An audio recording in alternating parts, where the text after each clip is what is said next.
Hi everyone, it's my real pleasure to be here. As Shabnam just introduced me, I'm Neeraj Tandon and I lead the practice of workforce analytics and planning for Willis Towers Watson.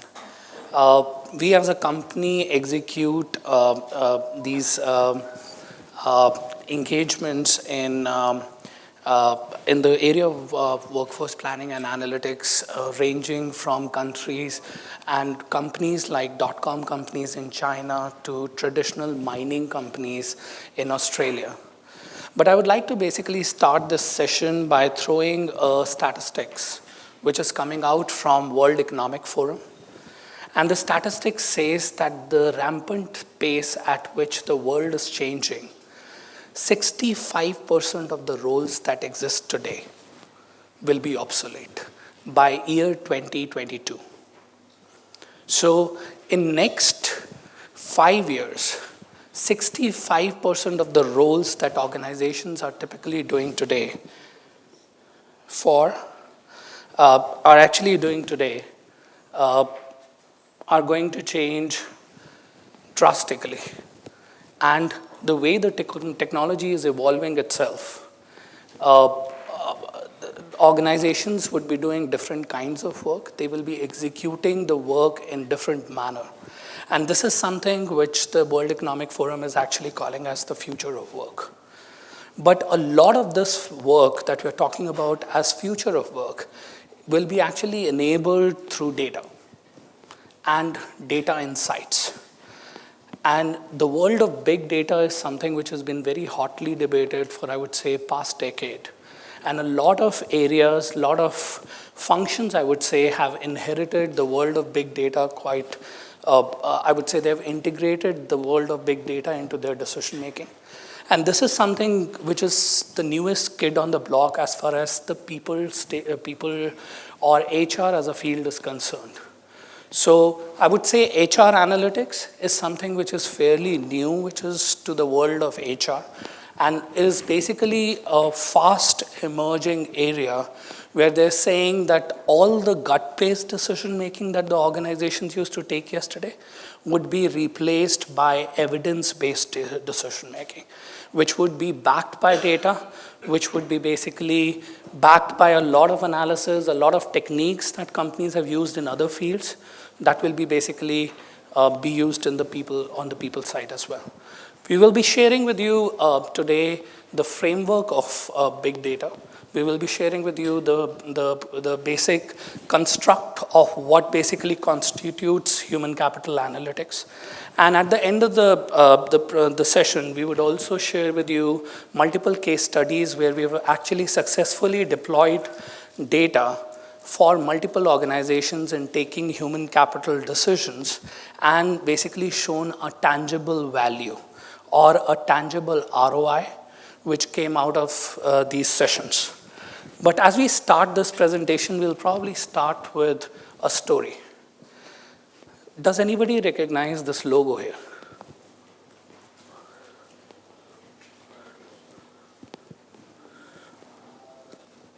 This is a famous retail chain in North America by the name Target.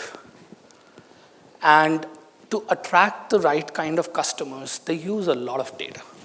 And the most loyal customers that this group of this company has is actually the expecting mothers. So as they basically conceive babies, they start using certain products, they start buying certain clothing which is appropriate for expecting mothers, they start buying basically baby stuff. So the most loyal customers for this retailer across the world is actually expecting mothers who start buying right from the time when they basically conceive a baby to the time when the baby actually grows to 10 to 12 years. So the loyalty of this set of customers for this group basically spans across 10 to 12 odd years. And that's why this is an important group for this particular organization. And then that's one of the reasons why all the retailers in North America try and identify this set of customers as soon as possible so that they can tap into them, so that these expecting mothers can start buying from these set of retailers. And this is something which Target does as well.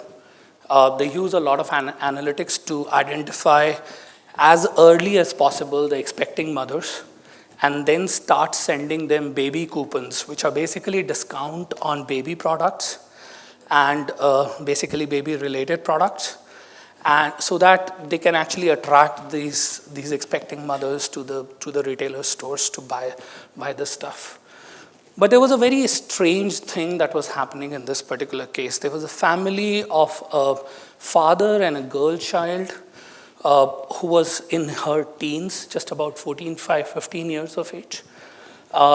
This family was getting repeated coupons in this particular case, where they were getting repeated coupons on baby products. So the father got this particular coupon and he ignored it for the first time.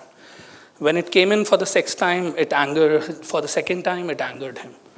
But when it came for the third time, he got angry. He said, "I've got a teenage daughter. Why are you sending me discount coupons which pertains to baby products or products which basically pertains to expecting mothers?" And he went to the store. He basically complained to the store manager that this is not an appropriate behavior. And in future, if something comes across to my home, I will get angry and probably I'll take you to the courts. The store manager was obviously not aware on why these coupons were going to this particular family and apologized to this gentleman, and the story ended.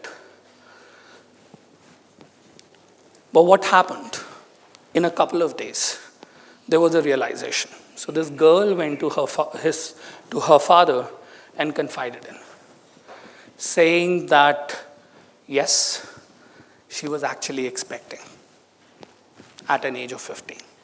So father, not really knowing what was happening here, obviously went back and apologized to the store manager, saying that my behavior in this particular case was not appropriate.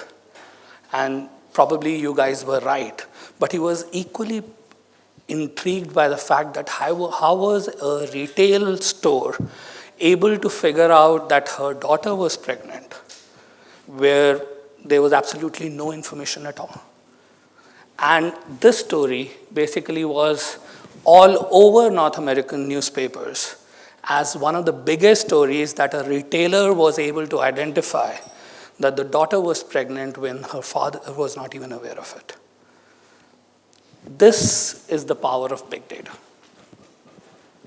This is what you can do if you have the right kind of information with you, where you can basically drill out the insights, which is not something which is obvious on the face of it.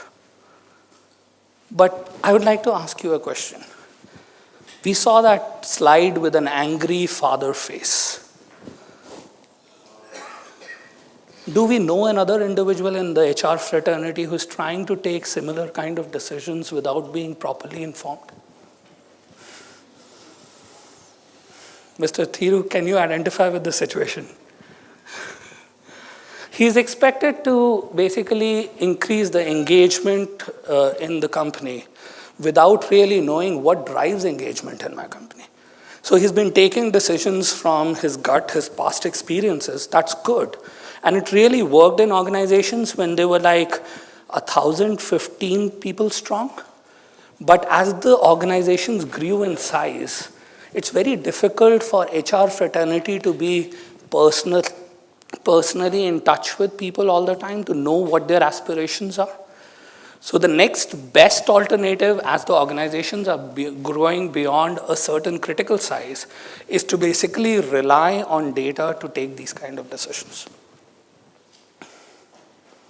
And HR is probably, I would say, a function which is a laggard in this case. A lot of other functions like marketing, like finance, have already mastered how to use data to take their decisions.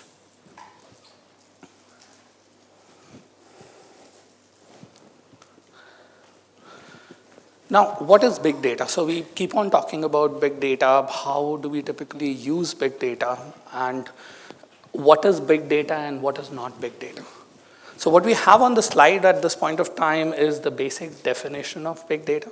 Something which is too large, too complex, or dynamic for conventional tools to capture, store, manage, and analyze.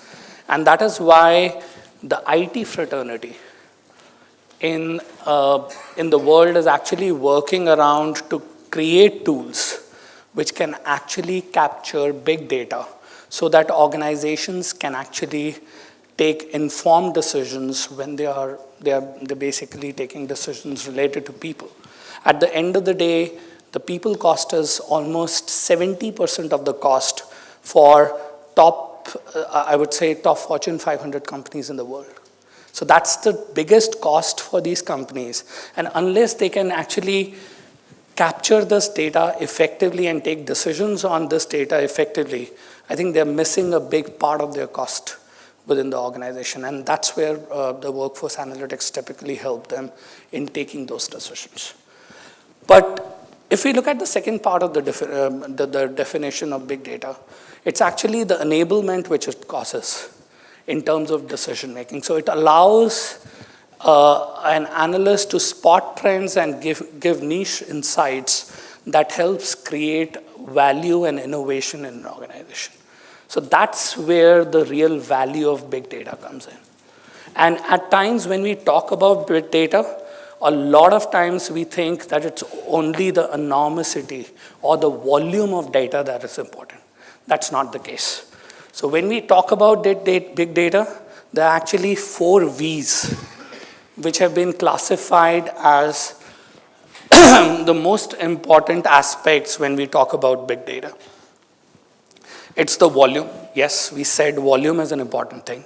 If the data that we're trying to capture in this particular case is huge, then it obviously qualifies to be a big data. It's velocity. If anything, velocity typically means if anything changes in data, like if we do a time and attendance in the organization, it's recorded on a daily basis. If anything changes, how quickly we can capture that data to take basically calls on who has to be paid overtime, who has to be basically penalized for coming late to the organization. That is something which is typically called as velocity.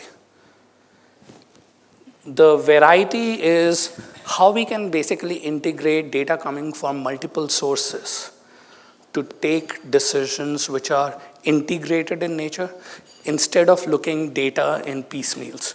So a lot of times within HR, we struggle to integrate our HRIS data, which is typically the background data of an individual with the recruitment data, with learning and development data, with performance data, with compensation data.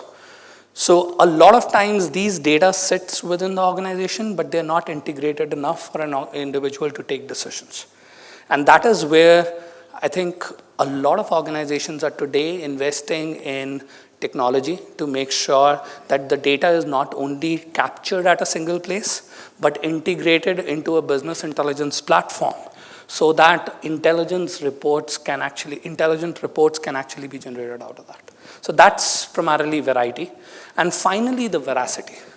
As they typically say, when you're trying to take decisions, junk in, junk out. And HR data traditionally has been blamed for not being very accurate, quite often by people. So veracity is typically about ensuring that the data that you're capturing and the data that you're maintaining for taking your decision is actually a quality data. So that's the fourth aspect of the 4 aspects of big data. In HR, if we see for these 4 V's, then I think all the 4 V's exist. But the most important aspect from my personal experience of doing these kind of projects for multiple companies over the last 12 years is that veracity is one area where I think HR needs to focus to make sure that the data that they maintain and upkeep is basically something which is of quality nature. A lot of time I get asked that a lot of times HR data of last 2 years, 3 years can actually come into a single pen drive. So is HR data really big data? And the answer which I basically give to my people who are asking this kind of question is that we are trying to put in this question primarily because we do not understand what is the potential of capturing the human capital data. So there is structured data which is typically captured in our HRISs, recruitment databases, performance databases, learning and development databases, which are easily captured by the organization and is not that big when we compare ourselves to functions like marketing, functions like operations, who are capturing the POS data in a case of a retailer on a kind of a per second basis versus the way we capture transactions in an HR environment. But when we look at unstructured data, and that is something which a lot of companies, especially from North America, of the likes of Google, of the likes of Apple, Facebook are doing today. They've started to capture the unstructured data, the social behavior of people. How often do they basically go into a LinkedIn and put in a kind of a post on the LinkedIn, what kind of a friend circle they have. And they're using this kind of data to anticipate the behavioral side of people. So we said that it's easy to understand when a person comes to an office. It's easy to capture data points on when did a person receive his last promotion, what was his last performance rating, what is his current composition. So it's not that difficult to understand these kind of data points when we typically try and analyze an individual within an organization. But when we look at the behavior of an individual, it's built out of a lot of beliefs, a lot of experience an individual has had during his lifetime, during his childhood, during his college days, and that typically defines the behavior of an individual. By capturing this unstructured data, a lot of organizations are doing analytics to understand what are the drivers of motivation for an individual, why basically an individual takes a certain action that he takes, or why a particular person is introvert in nature or a particular person is an extrovert in nature. So it helps organization in understanding these kind of behaviors about individuals and then take decisions so that they can provide them a good employee experience.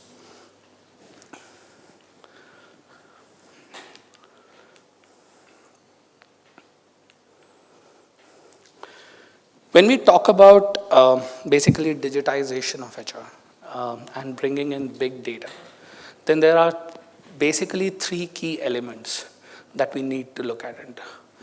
The slide that we have on the screen right now gives you a landscape of all technologies that basically maps back to big data. But if I were to basically decode this slide, if I see there are a lot of logos there and a lot of clutter, but if I were to essentially decode the slide, then what I need to basically look at is there are basically a set of infrastructure players like Oracle, like SAP, who are providing IT infrastructure to capture HR and HR-related data in an ERP platform. So your ERP providers are typically your infrastructure providers. And as the data is increasing, the technology which is supporting storage and processing of this data is also evolving. Some of the players like Hadoop in this particular case are specialists in managing very large amounts of data. So infrastructure is something which typically is something which is a basic to building a good data or to basically start building digitization of your HR function in this particular case. The second layer that we have in this particular case is the analytics, where we start building the business insights or the business intelligence layers, which converts your transactional data or movement data, which has moved from one place to another, into consolidated cubes so that you can actually use them for your periodic reporting. which typically means that if you need to know how many people have left your organization YTD, then there is a system which can actually give you this particular data quite readily. The latest change that we've seen in this particular case is the addition of statistical softwares to this business intelligence layers, where you can actually use advanced algorithms on the data that you're capturing on the business intelligence platforms to do your analysis and probably not only look at what happened in the history, but using these algorithms, you can actually say what is likely to happen in future as well. The final set are basically the applications, and these are basically your customized applications, which are defined either for HR as a function, or retail as a function, or finance as a function. So these are typically applications which capture information on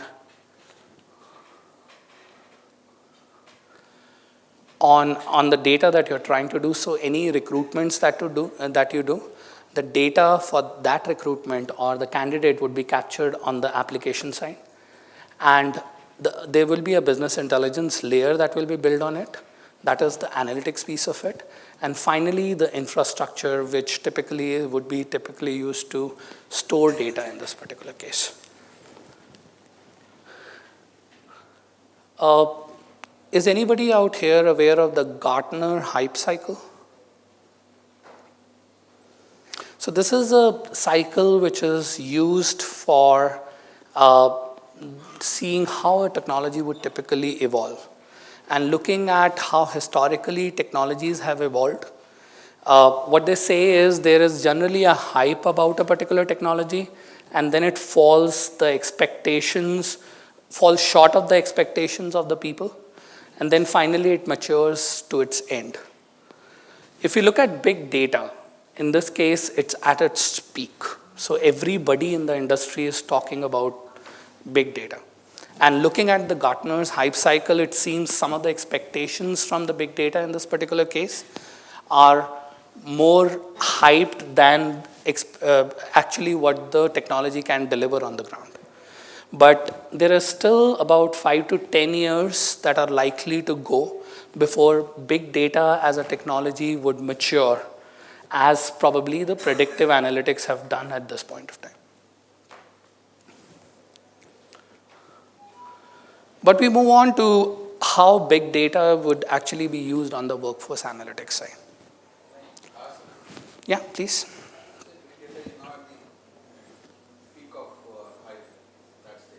It is at this point of time at the peak of the hype stage. So if you see, big data is here. It's evolving, absolutely. So when we say big data, it's both structured and unstructured data.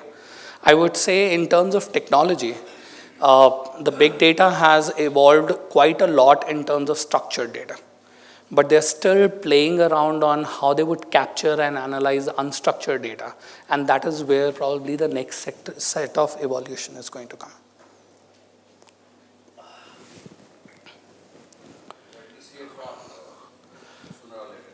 Very soon, I would say. So at this point of time, it's at the peak of its hype.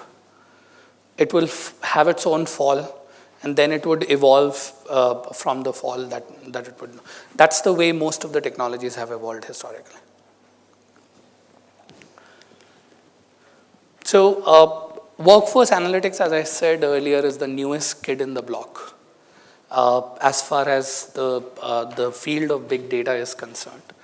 A lot of organizations are actually experimenting with what they can do with workforce analytics. So not a lot of organizations have a clear sight of what workforce analytics is all about in terms of its entirety. And a lot of organizations also do not understand how they can actually apply big data to take their people-related decisions. If we were to look at the definition of workforce planning in this particular case, it basically is a very simple definition which says it's a systematic approach to proactively measure and manage the workforce strategy effectiveness using business analytics to make optimal talent investments. And A lot of organizations who have explored the use of workforce analytics on the ground have typically deployed workforce analytics in these kind of scenarios. So if one of these scenarios looks familiar to you, then you know that this is the time to probably leverage workforce analytics to get some kind of solutions for you.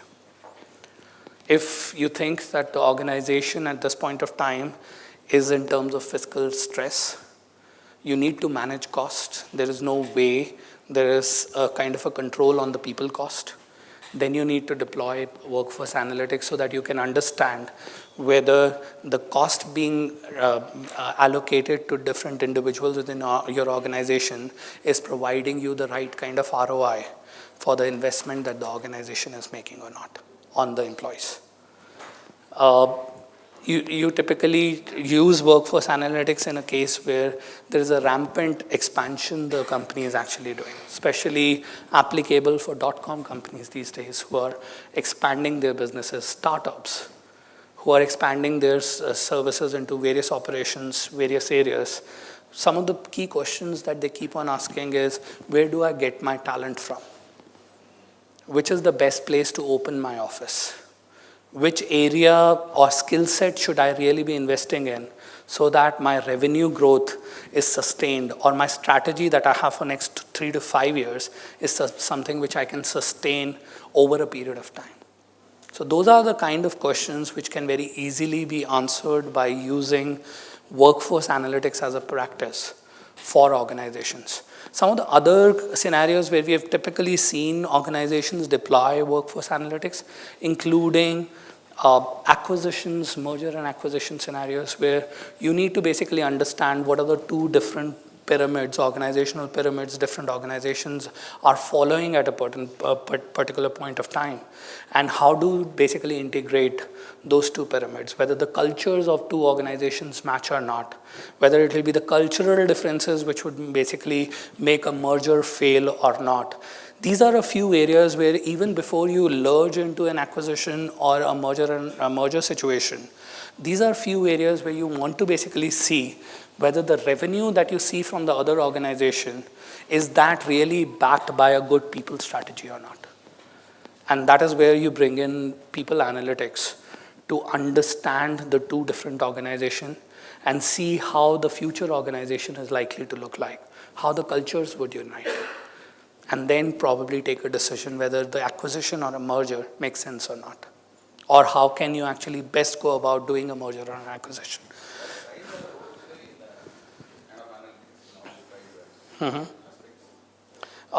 It does. Primarily, when we talk about culture, and if it's an acquisition, then the culture of the heavier organization, which is acquiring, typically plays out loud.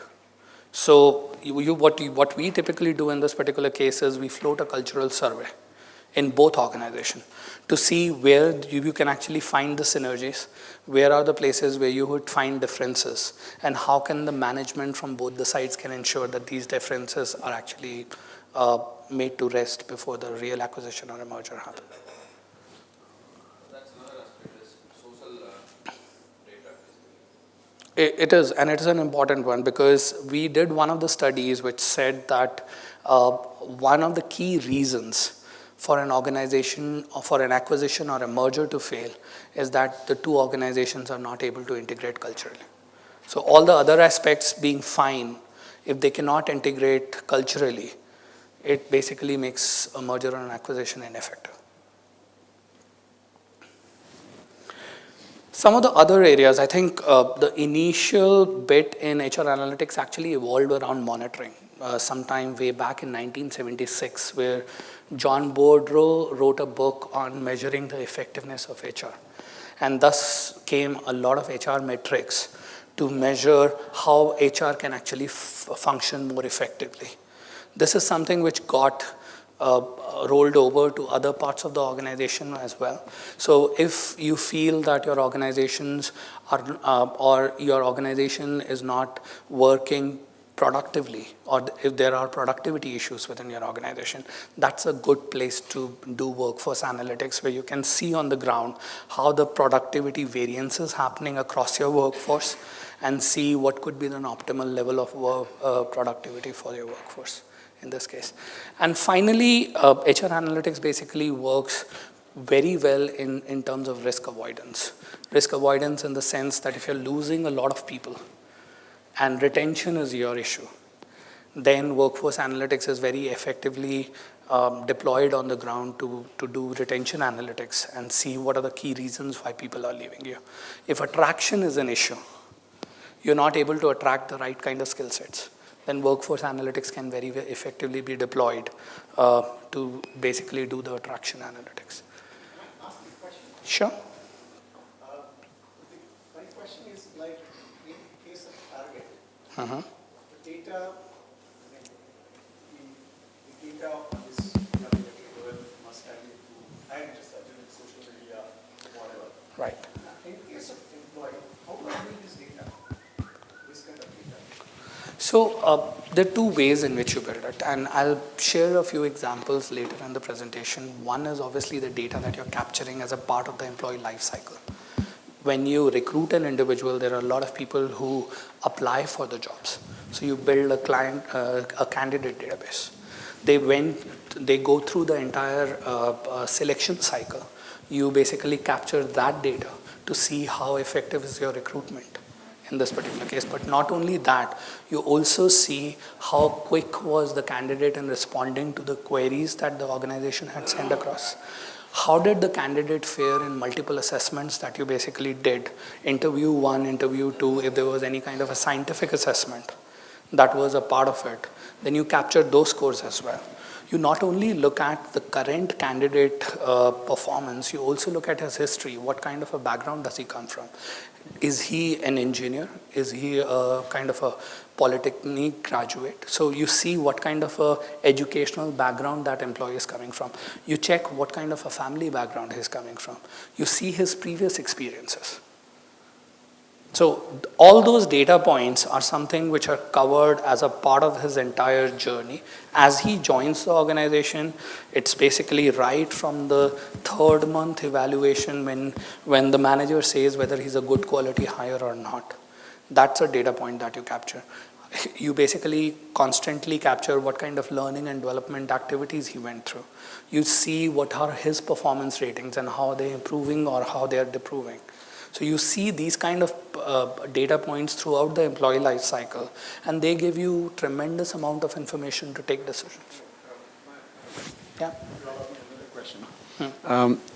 The HR analytics is also expected to tell me, or forewarn me that this guy is likely to resign.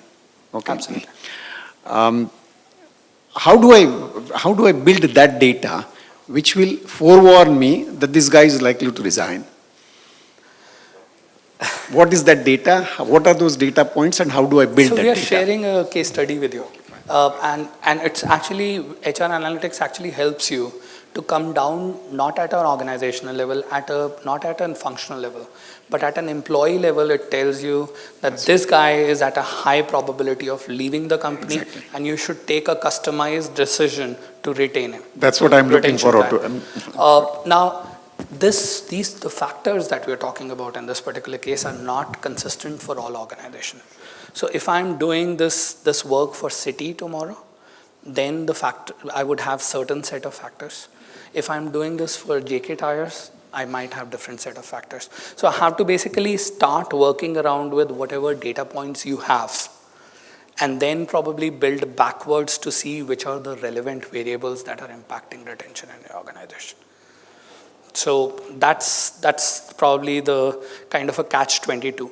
And if you want to capture everything in a single database, then there are IT solutions which are available in the market which are called as talent management solution. The only reason why organizations are implementing talent management solutions today is because it integrates the entire employee life cycle right from recruitment to the time you manage the exit survey for the candidate. the entire data set is captured on a single data set so that analytics can actually play on it. And that's where the investments are really happening at this point of time. And probably the next slide would give you a good context in this particular case, because as you said, a lot of organizations are trying to do a lot of things. Some organizations do like churn 500 headcount reports and say that they're doing HR analytics. Some organizations go a little further in saying that if I basically tweak incentives in my organization, how would it impact retention? So they establish a causal relationship between actions and an output. So just to basically give an idea to our clients in this particular case, what we have done is we have created a 6-step maturity model, which typically organizations follow as they basically embark on their journey of HR analytics. The first step is obviously building the data warehouse in itself. So you combine your recruitment, your L&D, your HRIS data into one, so that the decision making can happen consistently and it can actually happen from a single integrated source. So that's the first level of maturity for organization as they embark on their journey of HRIS. And then the way they grow is that your HR business partners typically get a lot of questions from the line managers on whether they are basically gaining on talent, they're losing talent. And as they start getting these ad hoc queries, they start seeing that they would need certain data sets to report on these kind of measures to their line managers in turn. And that is the place where an organization starts building their reporting portfolio, which typically comes out of an ad hoc kind of an environment where ad hoc requests comes into HR. The second step of maturity in this case is when the HR folks start linking back the metrics that they're reporting on. They move on from headcount reporting to certain ratios or certain metrics, which basically link back to the business decision making within the organization, which typically could be so when we do something like this, we start with the organizational business strategy. We try and understand what are the key initiatives an organization is trying to take at this point of time, which basically links back to their strategy. We see how these business initiatives would impact my workforce on the ground. And how can I actually build metrics around my HR initiatives so that I can effectively track that human capital is effectively supporting the business strategy of the organization on the ground. One of the key examples could be that an organization might want to push diversity. Now, unless I put an effective measure on the ground to measure how I am increasing on diversity within the organization, I would probably never be able to achieve that goal that my organization has at this point of time. So what I would like to do is probably I'll like to put in a diversity and inclusion dashboard on the ground, which I can report on, I can actually measure on a month-on-month basis, which is reviewed with the CXO level person on a monthly basis, so that I can actually show a tangible impact that HR has actually made on the ground. After organizations actually measure the internal metrics for some time, the next urge is to basically compare themselves to their competitors. The next urge is to basically compare it to I would say the aspirational group of companies that they see that where they want to actually get down to. And that's where probably the benchmarking as an exercise comes in, where we start to look at a lot of productivity data, not only for the organization, but we also see that if we are comparing ourselves to MRF as an organization, then what is MRF doing in terms of productivity? So they start benchmarking themselves against their competitors. The final two sets are when an organization, instead of just looking at historical data, starts looking in the future.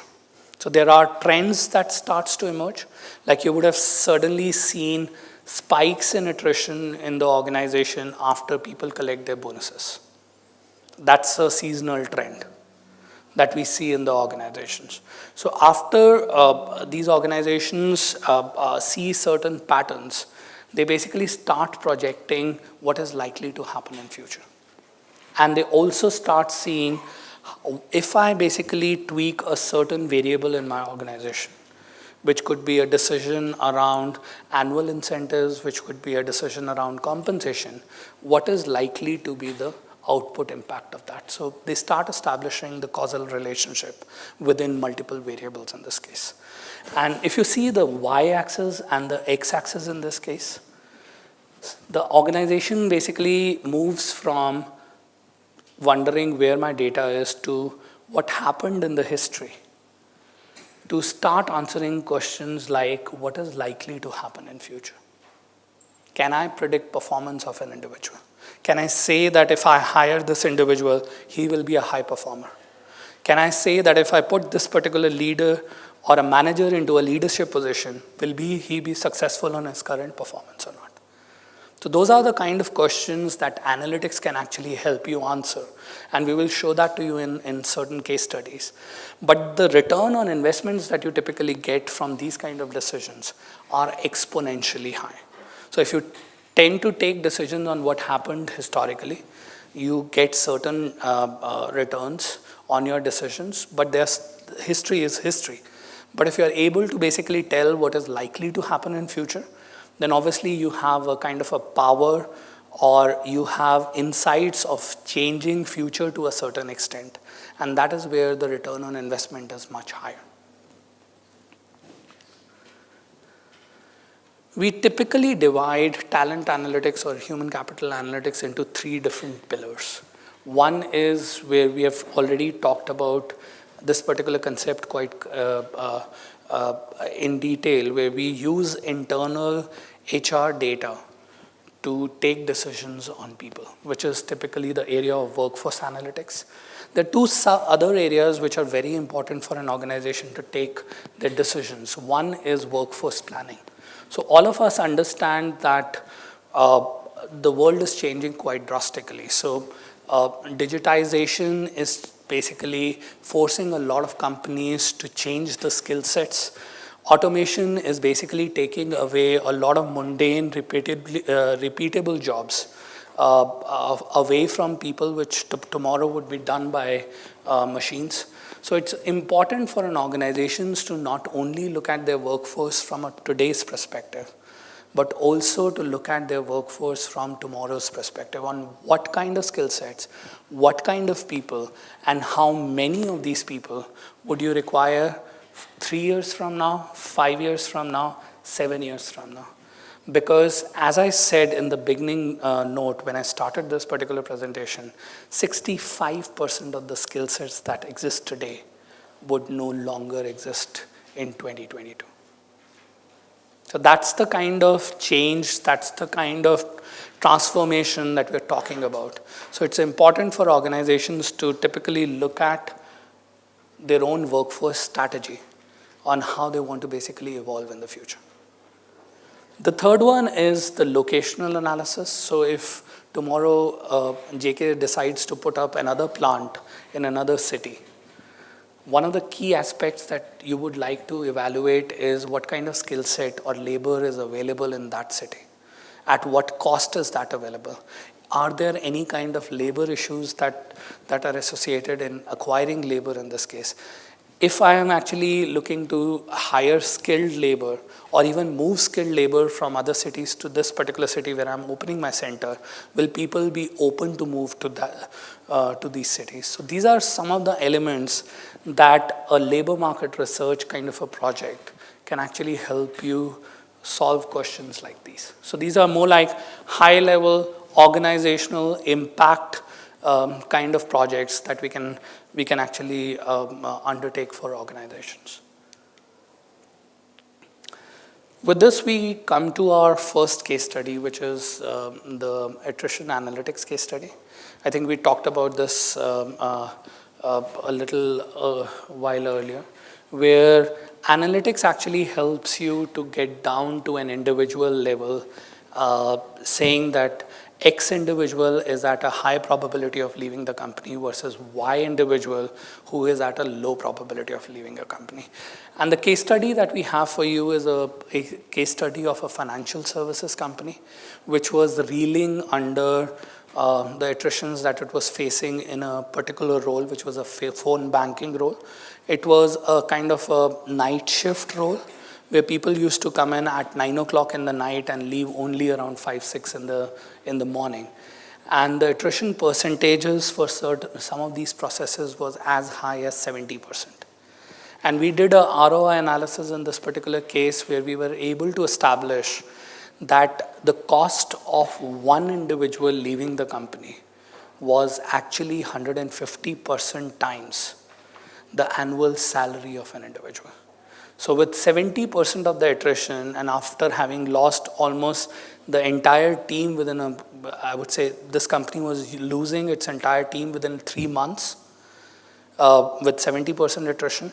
So this company was obviously reeling a lot under retention, reeling a lot under the attrition pressures. And they deployed everything. So they had engaged their internal analytics team to help them. They had deployed those early warning systems that HR has been using for last 10, 15 years, where the manager feels that this employee is likely to leave. So they had virtually deployed everything to control attrition in this particular case. And it was only then they decided that they wanted to engage us for doing this kind of an engagement, where we got in and said that we will deploy analytics to identify the key drivers that is engaging or that is basically promoting attrition within this organization, and how we can actually help them in controlling attrition within this organization. So what we did in this case was we started by doing a data collection exercise. And to your earlier point, we collected close to about 200 variables from 5 different systems. So we started collecting data in this particular case, which basically ran across the employee life cycle. So we collected the demographics data, we collected the compensation data, we collected the performance data, we basically looked at the behavioral side of people as well in this particular case. And finally, we also looked at the engagement data to see whether an individual belonged to a highly engaged team or an unengaged team or a non-engaged team in this particular case. We collected this data and then we did bivariate analysis. So we said, this variable is impacting my attrition in this manner, or that variable is impacting my attrition in another manner. And then based on a few critical variables that I got in this case, I did a multivariate model. So just to simply put it, if I'm not using too many jargons in this case, a multivariate model is basically evaluating my output, which is attrition, and my inputs, which are different variables that we calculated in this case, or we captured in this case to do our analysis. The results that we got were very interesting. So this team was about 700 people strong, and when we collected data from last 2 to 3 years, we got close to about 5,000 data points to play with. And our model in this particular case was very accurate in the sense that out of the 100 people, we were 90% of the times we were able to correctly predict that an X individual will either stay with the company or leave the company. So our error rate was only 10%. Yeah. Would there be some factor of subjectivity in Yeah. the data? As you said, data on different dimensions, including behavior. Yeah. Now, if I observe somebody's behavior and I punch in that behavior as in the data analytics, I may have my own subjective analysis. I might say that this guy loses his cool too soon. That's my subjective analysis. So my question is, do you factor this subjectivity, or does it to some extent, create some distortion? I have some slides for you. I'll show those slides to you, and then we'll probably pick up this question. Yeah, no worries. So that was one of the reasons I brought up a lot of outputs that we generated through this particular exercise so that we can actually discuss it. on how we can go about doing this kind of an exercise. So the slide that you have on the screen right now is actually the pattern slide, where we were able to analyze the patterns in attrition. And the top chart that we have in this case gives us what is the absolute attrition that is happening in this organization. And on looking at this particular chart, what we could very easily see was there were certain spikes that were happening after a particular period. So after every 2 months, there was a spike in attrition. So we could see these spikes happening.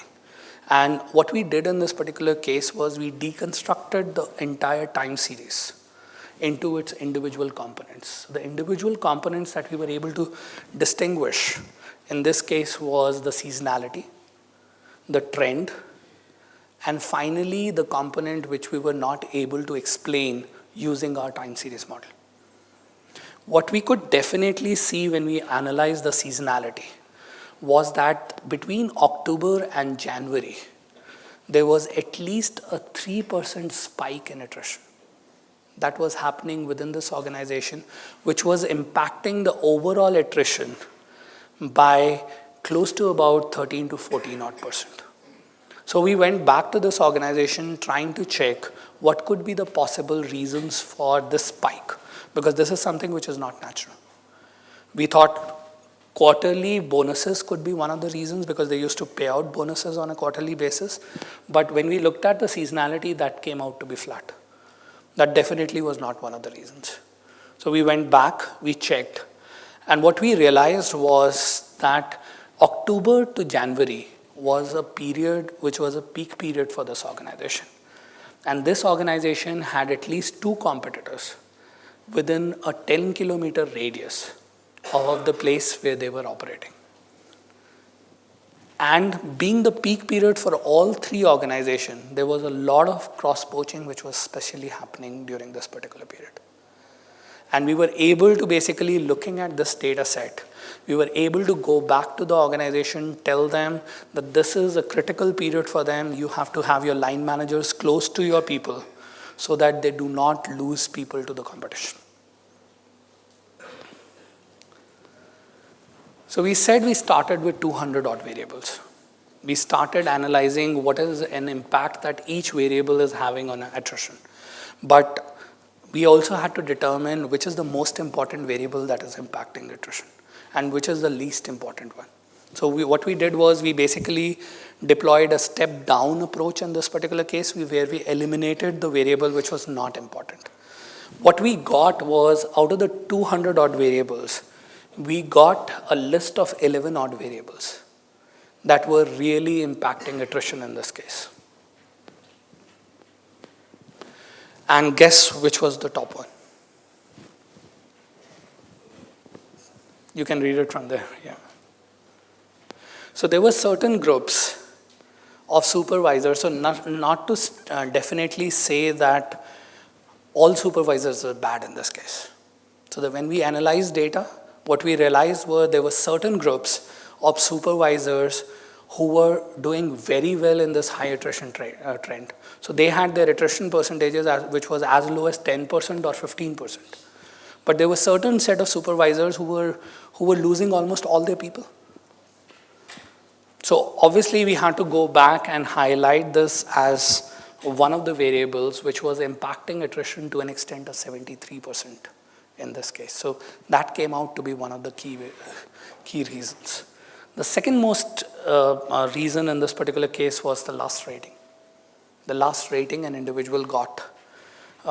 So when we looked at data, and we will look at some of this analysis in our next couple of slides, there is definitely a lot of difference that was there among attrition among people who were getting an average rating and people who were getting an above average rating. So there was an attrition trend of almost 53% people leaving who were getting average rating versus a trend of only 18% people leaving who were getting an above average rating. So what we were able to do in this particular case was we were able to go back and tell the management to consider those borderline cases who we typically tend to push down to actually push up to control attrition.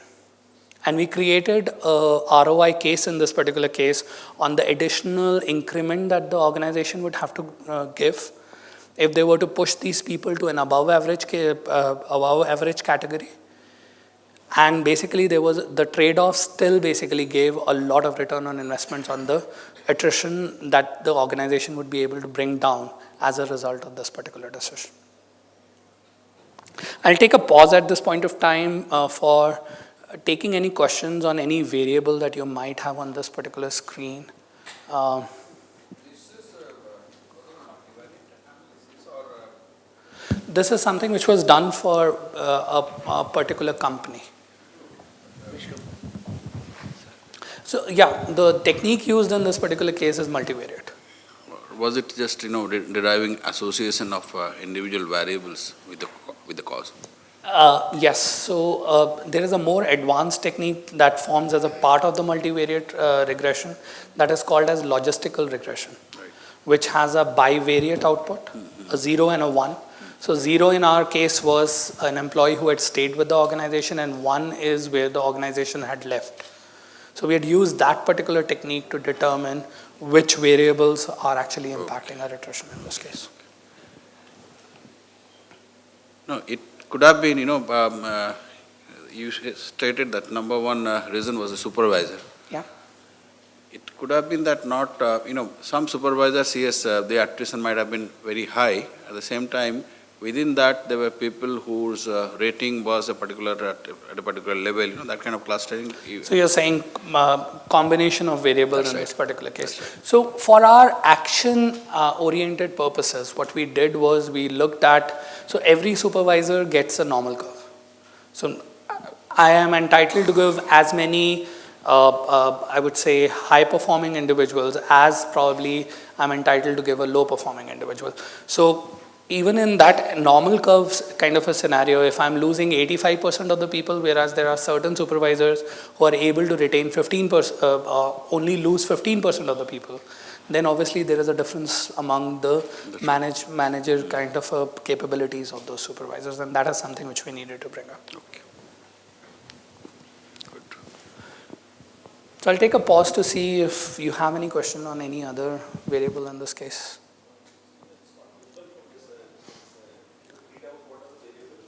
So I'll do that. So first one is supervisor. Second one is the last rating. There were certain continuous variables that we had used, which we had clubbed together as average incentive, age of an individual, and the number of leaves an individual took in a period.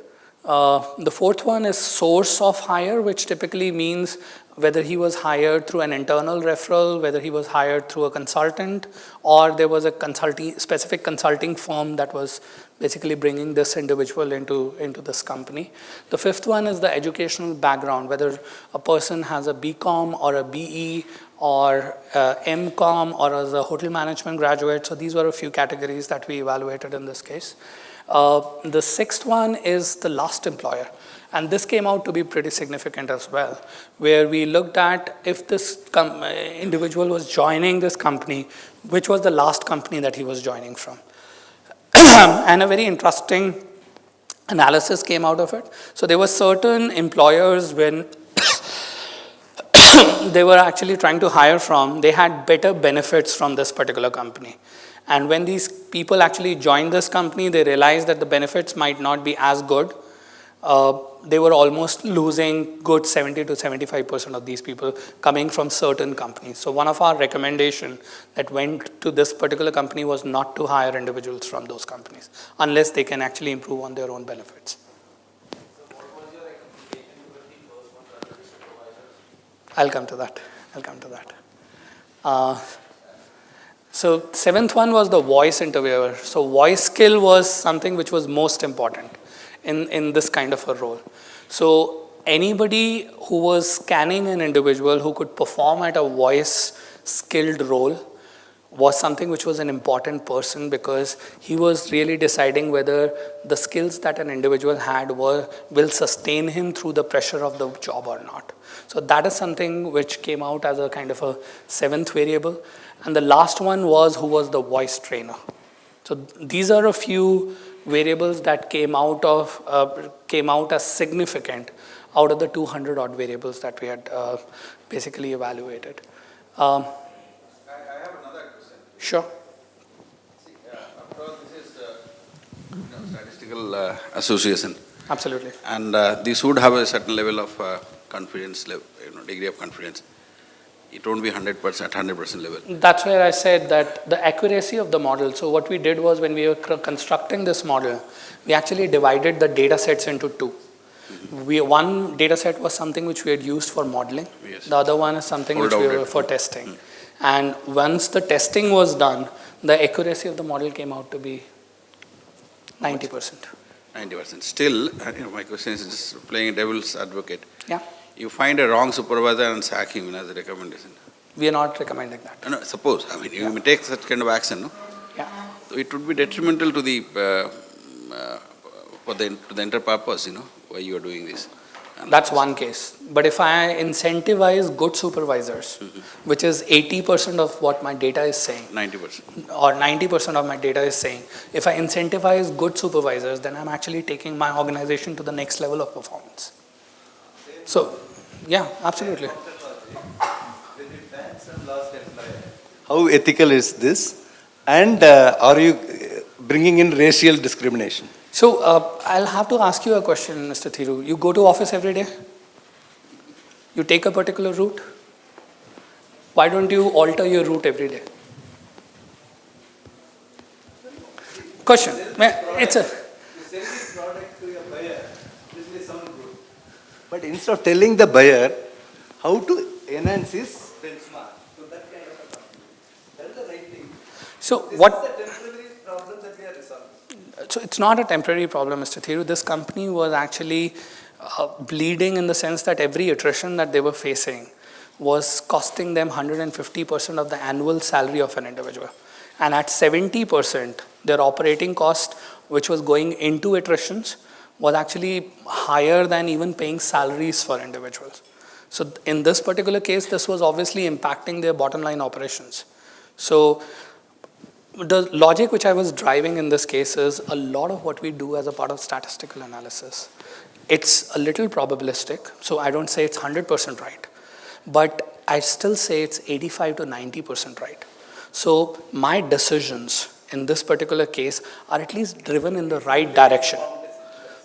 In the right direction. And we always encourage people not to take drastic steps. Like in this case, if managers were losing, then what you need to do is you need to probably take actions like these that we took. I think you asked us the question on what we did with the supervisors. So what we said in this particular case was, if I am an individual who is reporting to, so what we did was we analyzed attrition of different supervisors. And wherever there were similar patterns that were emerging, we grouped all supervisors in the same category.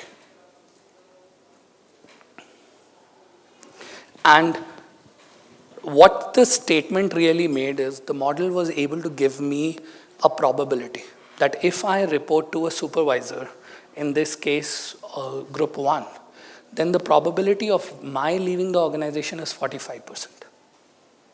Versus if I'm looking at this supervisor group 2, then the probability of my leaving the organization is 12%. Our recommendation in this particular case to the organization was we actually looked at the span of controls of these supervisors to see if there is an optimal span of control that we can actually see with the good supervisor groups or the bad supervisor groups. So our recommendation was to increase the span of controls of supervisors, good supervisors in this case, to an optimal level of 16, which was in this case, the optimal span of control that the organization was actually following, and reduce the span of controls of supervisors who were not able to control attrition. So with less number of people to manage, they obviously are likely to be more successful.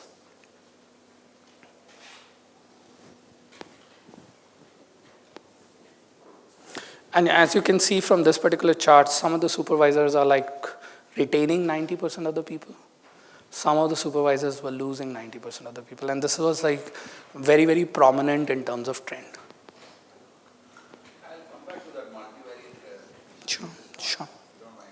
No, absolutely not. Question that is coming to my mind again and again. The supervisor, it's always, when you're talking about demand, it's always multiplicity of results. Absolutely. The supervisor can be one and can be measured by a higher weightage can be assigned. Right. But there can be other reasons as well. So whether you take any action or you don't take, if you are only targeting the supervisors for certain actions. No. In this our case, the way we went about executing our strategy on the ground, we never penalized any supervisor. Right, right. So what we did was, you will see average incentive is the third variable in this case. But when we calculated the impact of average, when you look at this chart, you see that the action taken on this particular chart clearly says that if the average incentive increases, the probability of attrition, if the average incentive in this particular case was 25,000 for an agent which he was drawing on an annual basis. If that basically, if we look at 25,000, then the probability of people leaving was as high as 50%. Suddenly, if I increase that average incentive to 40,000, my probability actually comes down to 10%. And this differential tells me that if action is actually taken on this particular variable, then there is a tangible drop that I can actually predict. Increase the average incentive and put the person under a particular supervisor, that kind of combination. Those actions were also recommended. Those actions were also recommended in this particular case. But if you look at this clearly tells you that if I increase my average incentive by 10%, the tangible drop, which earlier my CHRO never had in his hand, he was only working from his gut, ki if I increase incentive, there would be a drop. But the model actually tells me the drop would be 2% if you increase it by 10%. And this is one of the actions that the client actually undertook. And they basically, there was a directive from their headquarters in North America as well to increase directives, and they doubled it. And we were glad to say that the drop in attrition was exactly 14% that the model had actually predicted on the increase. So that was the kind of an impact that we were able to create. And the CHRO in this particular case is going on all forums across the industry talking about this particular case study on how we were tangibly able to bring down the attrition from a high of 70% in certain processes and at an average of 53% to a drop of close to about 34% at this point of time.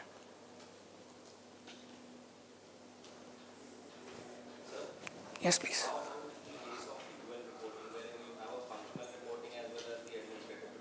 Then we will evaluate both the variables and we will say whether it's a functional reportee who is responsible for an attrition or he's or direct reportee, which is so whichever would come as significant, we will take that in our model. And it's not necessary that a supervisor would actually come as one of the reasons in all the models. It's just so that the trend sets so. Yes, absolutely.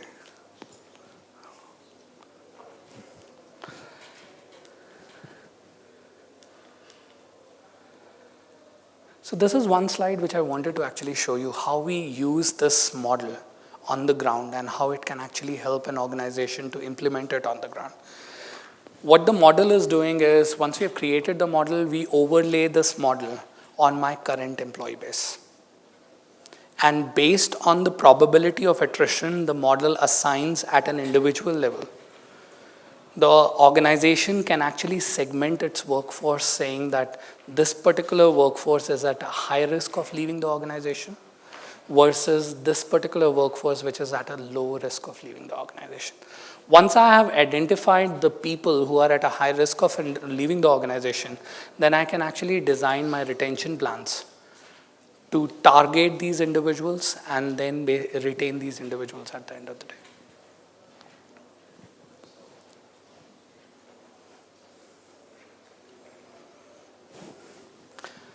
Yeah. The second case study where I wanted to about was actually recruitment. So we have already talked about people who are leaving us. But if you were to look at the cost of a bad quality hire, means if I hire people and they are not skilled enough to do certain job, then the cost of a bad quality hire is at least 2 times the cost of attrition, because you invest in an individual, there is an opportunity cost, and if that individual takes wrong decisions, then obviously the cost for the company is pretty high. We leverage similar kind of statistics to define the profile of high performer in this particular case, to say who is an individual who is likely to do better in a particular organization versus an individual who is not likely to do. This is a case of a conglomerate in India who used to hire a lot of management trainees and used to use traditional qualitative interview methods to hire these trainings, with an objective that they would actually train these management trainees over a period of 2 to 3 years so that they can actually become plant heads in a 3-year period of time. And the ones that they were actually hiring were from A-grade management institutes. Now, in last 4 or 5 years, the kind of problems that this particular organization was facing was that a lot of times these individuals would do their management training program for 3 years and then possibly leave them to start with. Or they will not be qualified enough to take the positions of plant heads even after being trained for 3 years.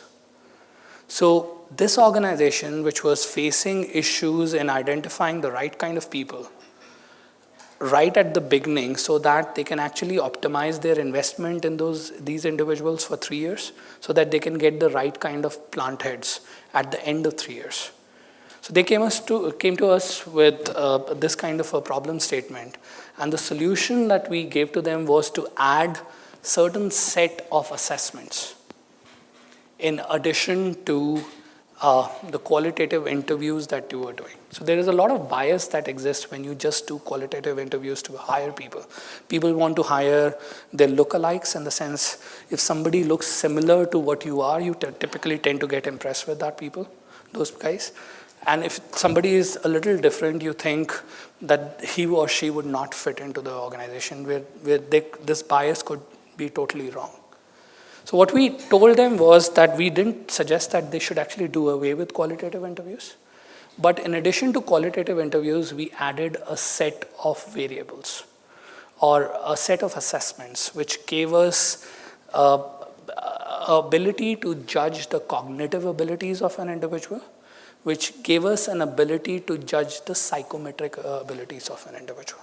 So we added diagrammatic tests, we added verbal tests, numerical tests to understand the cognitive abilities of an individual.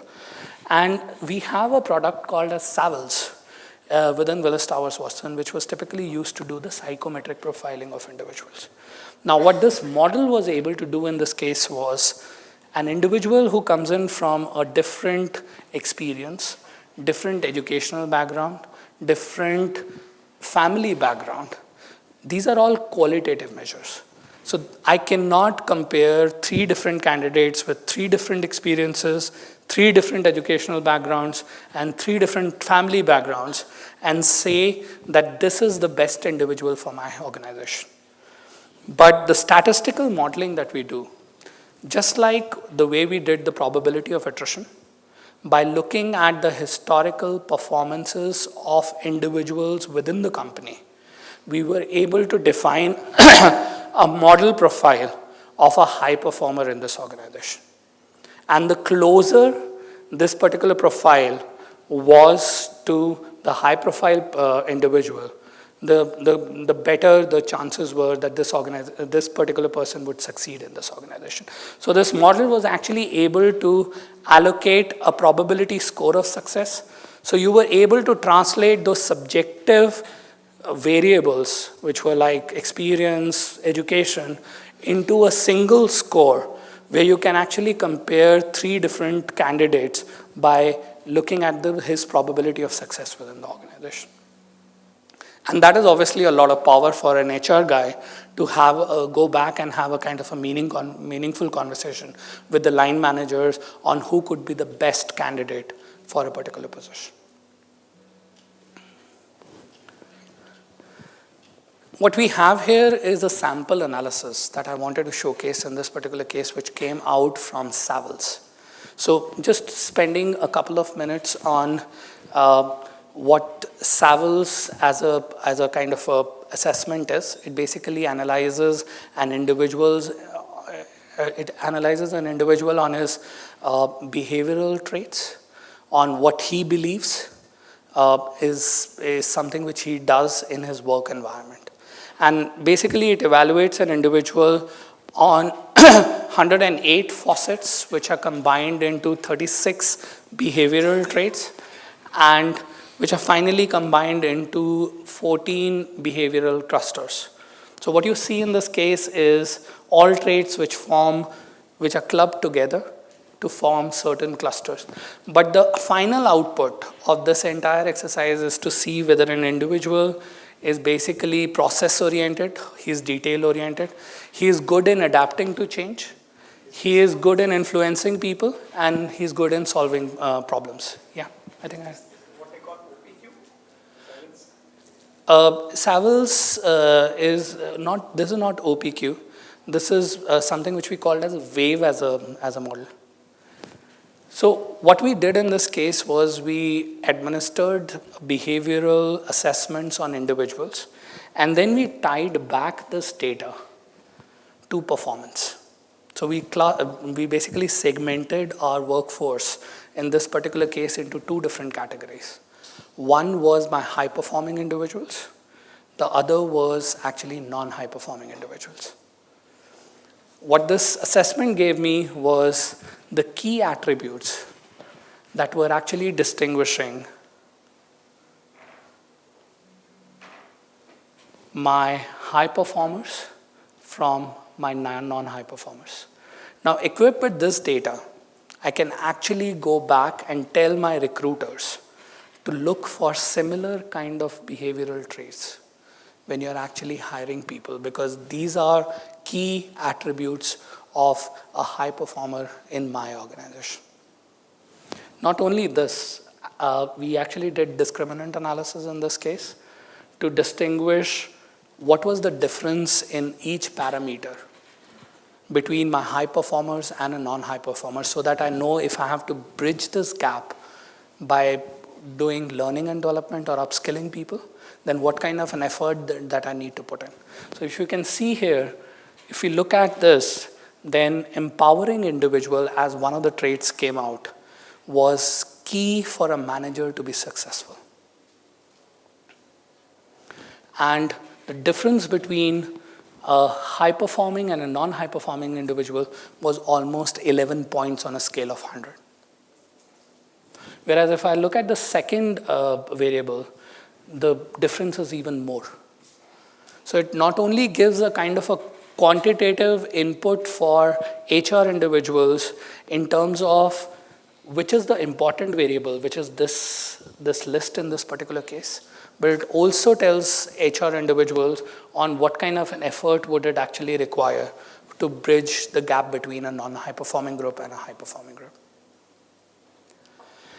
I would basically pause for a second, since I think we are running a little late. So I had another case study on leadership development, which is very similar in the sense we developed the profile of people who are good leaders versus bad leaders. And we use similar kind of assessment tools like Savills. We use 360, Leadership 360 in this case, to capture information and then do our analytics on that. But we'll be happy to basically take any question on the case studies or any of the content that we had shared earlier in the presentation.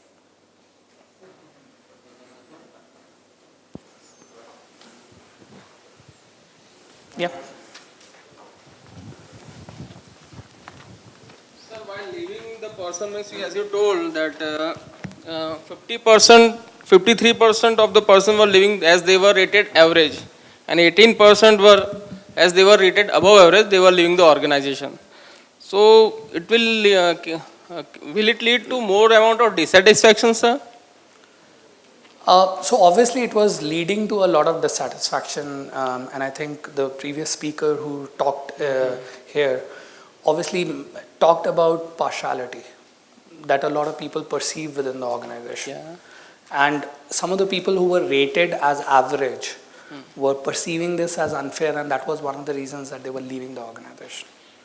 So our recommendation was, if there are certain people who are pushed down because of normal curve, who are basically rated as above average by their managers, but because of this entire exercise of fitting everybody into a normal curve, they're pushed down to average performing, at least those guys should be retained onto the above average level. That would give at least certain amount of or certain number of people satisfaction of being evaluated fairly, and that would basically lead them to stay within the organization. You have tools to predict from nowhere without any past analytics? No, not much. So if you do not have past data, then how do you predict? The only thing which you have in terms of tools is if there is a transformation which is happening in any industry, and there are certain shifts which are happening from the past information, then you can actually estimate what kind of a change it would do to the past information. But still you need certain amount of past information. Like in this case, we use 2 to 3 years of data. We can still work with 1 year data history. But this has to be certain data points to be statistically valid. Yeah. Sir, I would like to know your opinion about does HR analytics make competency mapping and assessment center irrelevant? So a lot of organizations have adopted HR analytics, but they still go for competency mapping. So can you tell us a way in which we can complement, one can complement the other? I would say that competency mapping data in this particular case is one of the inputs to HR analytics. The way, if I were to do competency mapping, the way I would go about doing this is I'll define a role. I will see the key skill sets that are required for the role, and then I would see what are the key gaps that exist. Once I do my HR analytics, I would actually like to use this data so that I can actually feed back into my learning and development decisions, so that which are the areas that I need to basically focus on specifically when I am talking about my learning and development investments. So competency mapping is something which feeds into HR analytics, and it's not something which is independent of HR analytics, I would say that. Does that answer your question? So the first illustration you told about that a US company, Target. I'll just take a step back from the HR analytics part of it. The big data part, it's getting so intrusive. So my question to you, is there a Indian and any global regulatory framework which is kind of restricting companies into getting too much intrusive into things? There is, and there is always this constant debate about being personal versus non-personal. So this was obviously a wrong instance where a single person was basically highlighted in newspapers, which I don't think, this was something which was very personal to an individual, should not have been highlighted in newspaper, even if it was basically bragging about the analytical skills of a particular company. But we have to understand, when we talk about analytics and using big data, we are not using big data and analytics to get down to an individual. The idea is to basically find those clusters, whether those are customers, whether those are employees, to understand their aspirations, their motivations. And once the organization understands that, they can actually basically customize their own employee-related policies by leveraging this data. So, as they say, with great powers comes a great sense of responsibility. I think analytics is something which can provide you with great powers, but at the same time, you have to use it very judiciously. So is there a regulatory framework is what my question was. There is. So companies who are capturing data, they're bound by regulatory frameworks not to share it with people who can actually misuse it. So there is definitely a framework that exists. There is something, if the companies breach this regulatory framework, then obviously the implications could be pretty high.